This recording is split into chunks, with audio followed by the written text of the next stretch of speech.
Round 3 ni Tito Badang. At yung mga tumitira sa akin sa flip-top, mga nyo, kala nyo, mga tangang natutulang. Kala nyo gagaling, no? Mga retarded na kulang-kulang.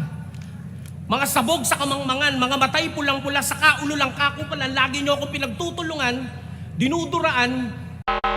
Natataranta kayo sa akin, kalaban nyo ako pa lang. Kayo yung mga mahihinang nilalang, masabi lang na malupit kayo, pangalang badang, dinadamay na lang. Tsaka na lang kayong magyabang sa akin kapag meron na kayong pagkakilanlan. Kahit sabay-sabay pa kayong bumatil sa akin, Jonas, di ko kayo pagkakaitan.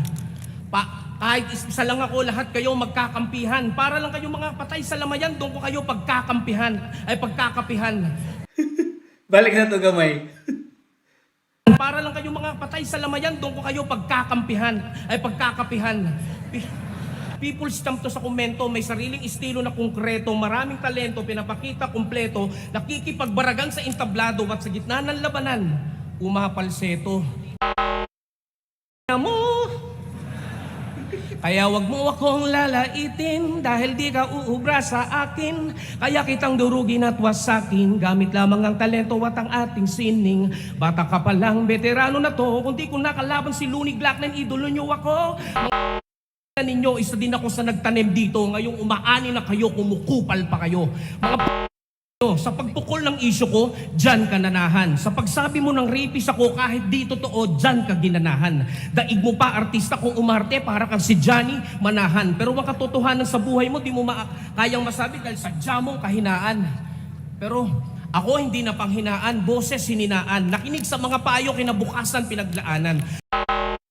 Hindi ako nagka-issue, malayo kay sa aking kalingkingan. Baka paretiro na ako, nagsisimula pa lang sa aking pinanggalingan. Pero baka isipin nyo, nandito pa rin ako. Alam nyo ba para kay Tito Badang na ang pagkakaroon ng anak na bakla ay itinuturing niyang sumpa?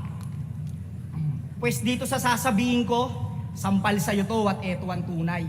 Yung mga hinuhusgahan mong bading ay mas successful pa sa'yo ang buhay. Si Vice Ganda, Ogie Diaz, o kahit nga kay Diwata lang, magmumukha ang pulube pag dinikit ka sa kanila. Alam mo bang para sa mga LGBT, mas nakakahiya kang nilalang? Mas gugustuhin pa nilang maging bading kaysa maging badang. Dulot kay bukog. Balik. O kahit nga kay Diwata lang, magmumukha ang pulube pag dinikit ka sa kanila. Alam mo bang para sa mga LGBT, mas nakakahiya kang nilalang?